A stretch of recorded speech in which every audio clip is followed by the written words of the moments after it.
Bienvenue sur ma chaîne YouTube. L'objectif aujourd'hui sera juste de faire un petit essai avec deux filtres Gmic. Donc là l'idée c'est de partir donc de ce calque, faire un petit rond avec des dégradés, ce type dégradé. Ensuite je vais rajouter, je vais utiliser le filtre de déformation Flowers et à la fin je m'amuse à faire des motifs un peu surprenants.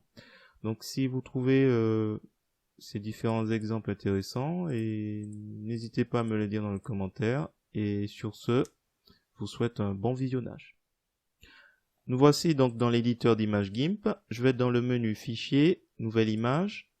Je vais choisir un modèle 800 par 600 et dans les options avancées, je vais mettre la couleur, remplir de couleur blanc.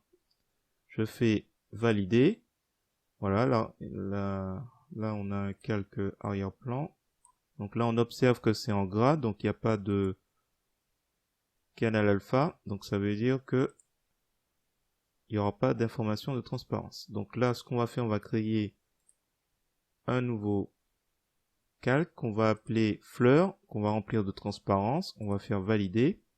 Je vais prendre l'outil de sélection elliptique. Je vais veiller à cocher fixer les proportions. Et je vais tracer un cercle au milieu. Dans ce cercle, on va aller dans outils de dégradé pour choisir couleur couleur pastel. On va tester. La forme sera radiale. Donc là, l'idée, c'est de trouver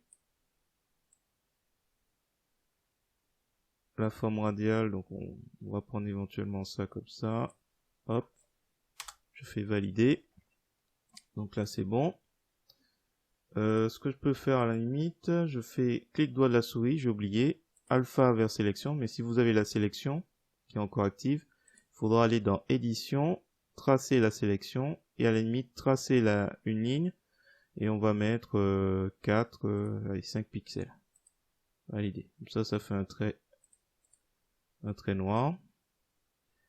Une fois que c'est fait, on va dans filtre. J'ai mis Qt, donc si vous l'avez pas, je vous mets dans la description le lien pour le télécharger. On va aller sur Flower. Et là, on a les paramètres. Donc le point blanc, c'est le centre, donc c'est ici. Le point rouge, c'est l'amplitude. Donc là, en le faisant monter, on augmente la taille des pétales. Donc là, je vais faire diminuer et à la limite, attendez, je vais mettre les paramètres par défaut. Comme ça, on recommence. Donc là, c'est bon. Là, c'est l'amplitude qui me plaît pas. Donc là, on va diminuer. Voilà, on va faire quelque chose d'assez sympathique, comme ça. Une fois que c'est fait, je vais faire New Active Layer. Donc, nouveau calque actif. Appliqué. Donc là, il va me créer un calque. Il va repartir de celui-là. Je vais aller sur Kaleidoscope Blended. Et là, je vais augmenter peut-être l'angle. Voilà, ça va faire de beaux motifs. Voilà, on peut laisser comme ça. Celui-là, je touche pas trop parce que il donne pas trop d'effet. Bon, c'est selon les goûts, comme d'habitude. Je préfère l'abaisser un peu plus. Voilà. Vous voyez, ça donne des formes un peu surprenantes. Donc, on peut jouer encore sur d'autres paramètres. Alors, par contre, je vais quand même augmenter parce que je pense que je vais plutôt préférer, voilà, d'avoir ce motif tout au milieu. Comme ça. Écoutez, je pense que je vais laisser. Donc, mode de sortie par défaut sur place. Où on peut lui demander de faire un nouveau calque. Je vais faire un nouveau calque. Comme ça, il va créer un nouveau calque au-dessus. Valider. Et on préserve comme ça l'autre motif. Donc là, on se retrouve avec le début, là, ce que j'avais fait. Ensuite, au niveau des flowers, le filtre flowers, et à la fin, Kaleidoscope Blended.